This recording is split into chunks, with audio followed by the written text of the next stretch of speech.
to the staff of the Senate, and to everyone who's come together to make this summit a possibility.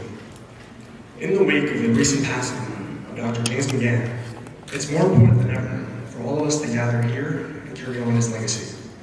I know if he was here today, the sight of everyone in this room would bring him so much happiness. Losing Jim is hard. I'm not so sure it's really sunk in for me yet. I keep expecting to see him pacing around the room, keeping time and wrangling speakers and interns. And of course, we'd probably hear him well before we could see him. He didn't exactly have an inside voice. But every word he said, he would say with conviction, and he made certain he was heard. And there's a lesson there for all of us.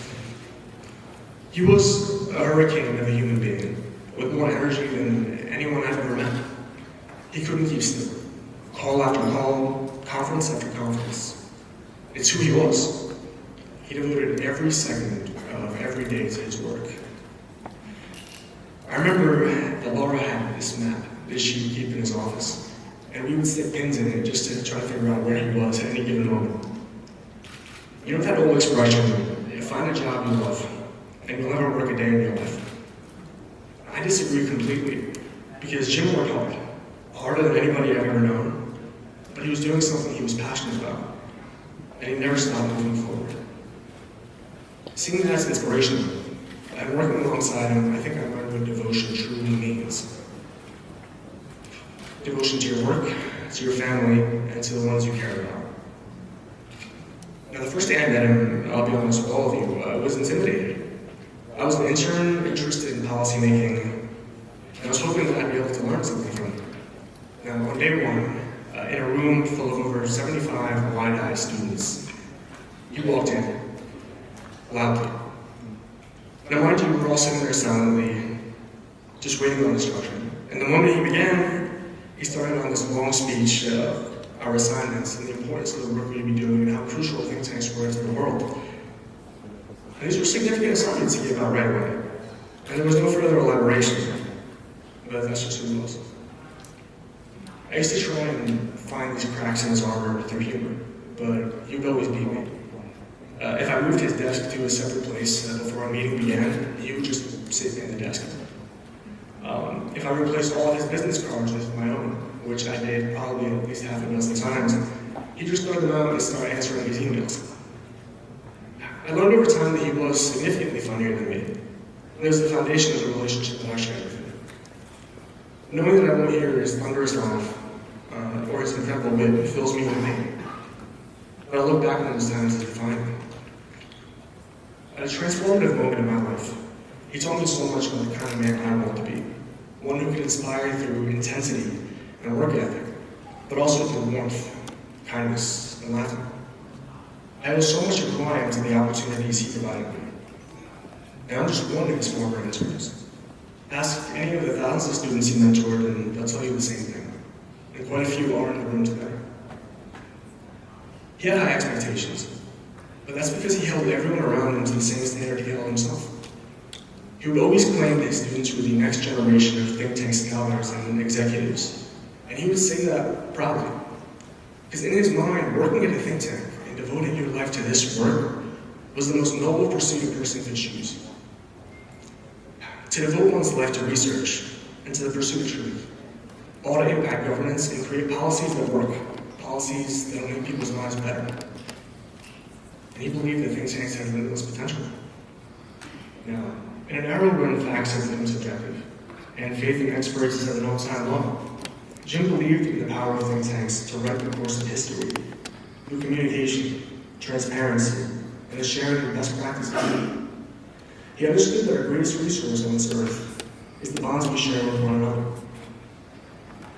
A single person may not be able to change the world, but a collection of some of the greatest policy minds of our time, working hand in hand to make the world a better place, he was willing to bet on that, to bet on you every day of the week. In our youth, all of us want to change the world, and most of us outgrow that pretty quickly, but he never did. And this is his legacy. I ask this of you now. Don't slow down. Continue to build your networks, to cooperate with one another, and to view yourself not as individual think tanks, but as something bigger, something greater. Instead of falling victim to the worrisome trends that threaten to make think tank work obsolete, look to the future. Don't be reactionary, be revolutionary. Stand at the front lines of technological innovation, of the utilization of artificial intelligence, of equal hiring practices, and of elevating voices that the world needs to hear. Jim believed in a brighter future, and looking around this room, so do I. So let's not disappoint. May his memory be a blessing to all of us, and all the way at home. I'm looking forward to an incredible summit. Thank you all so much. Honored guests, it is a pleasure for me to participate in this global summit that primarily focuses on reshaping the role of think tanks, considering the rapid and unexpected changes that the world is witnessing today, to present policymakers and the public with a new roadmap towards a prosperous future. It is indeed high time that such an event takes place to draw attention to the remarkable contribution of women to think tanks and research, and to acknowledge the importance of holding women's empowerment as a key priority on the global agenda.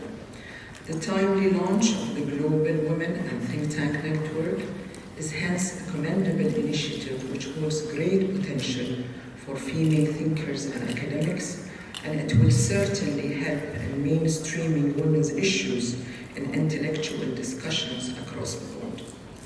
This step will prove to be of extreme importance as the world faces new challenges that will require a balanced, gender-sensitive economic and social recovery plan to reshape women's readiness in the post-pandemic workforce and sustain their role as main contributors in the new economy.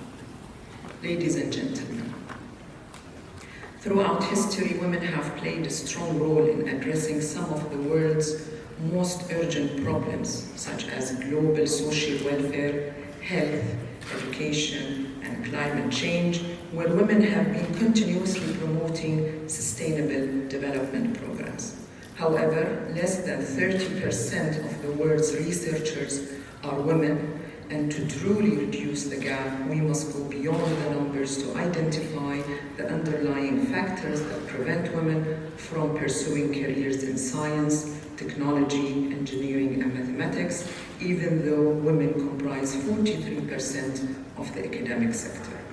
On this matter, many studies have found that women in STEM fields publish less and do not progress as men colleagues, making the scientific field lack the ability to provide women with a fair ground for natural progression, with an increasing need to enforce equitable measures to reduce gender gaps. In this regard, Bahrain's experience with women's empowerment and advancement has taken into consideration the importance of adopting a holistic approach to improve the status of women in all areas of development. This has been demonstrated by the establishment of the Supreme Council for Women 20 years ago, and putting into action a national plan for the advancement of Bahraini women in alignment with Bahrain's Vision 2030 and the International Sustainable Development Goals, which is supported by the following instruments. The National Gender Balance Model as a leading governance mechanism for policymakers and stakeholders to ensure the proper mainstreaming and sustainability of gender balance in the kingdom. The National Observatory to monitor gender balance, hosting over 4,000 indicators to measure the impact of the status of women in national development, benchmarked to regional and international statistics. A 2-year periodic National Gender Balance Report approved by the State Cabinet to measure the socio-economic contribution of both men and women in the economy. The report is considered one of the key tools to observe and evaluate the impact of implementing the National Gender Balance Model. And finally, research projects through the Women Information Center at the Supreme Council for Women to better understand the status of women in various fields and the challenges they face. The aim of this project is to produce objective-oriented recommendations to bridge notable gaps. These efforts reflected positively in the ability of Bahrain to reorient national initiatives towards the needs of women during the current crisis. A solid risk management approach was sought to ensure sustainability of women's progress during uncertain times, which would not have been possible without systematic follow-up and accountability measures. Ladies and gentlemen, considering what has been achieved for women in the Kingdom of Bahrain, the Supreme Council for Women continues to establish national and international partnerships to promote knowledge management and document success stories. Acknowledging the importance of such alliances, we have focused on developing partnerships that foster the contributions of women scholars on all issues. The Council is currently establishing the Women and Gender Balance Studies Center at the Royal University for Women in Bahrain in partnership with the United Nations Economic and Social Commission for West Asia, and we look forward to witnessing its contribution to regional and international efforts to continue delivering what is necessary to achieve the desired progress for women. Thank you for your attention.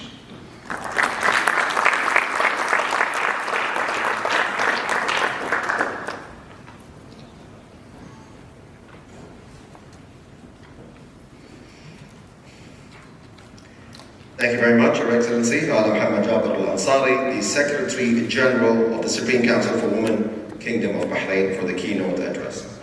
Your Excellencies, honorable guests, distinguished guests of the Kingdom of Bahrain, ladies and gentlemen, the time now is 9:32. We will have our first coffee break and we will reconvene back in the room to start at 10 a.m. sharp with the first session. Thank you very much.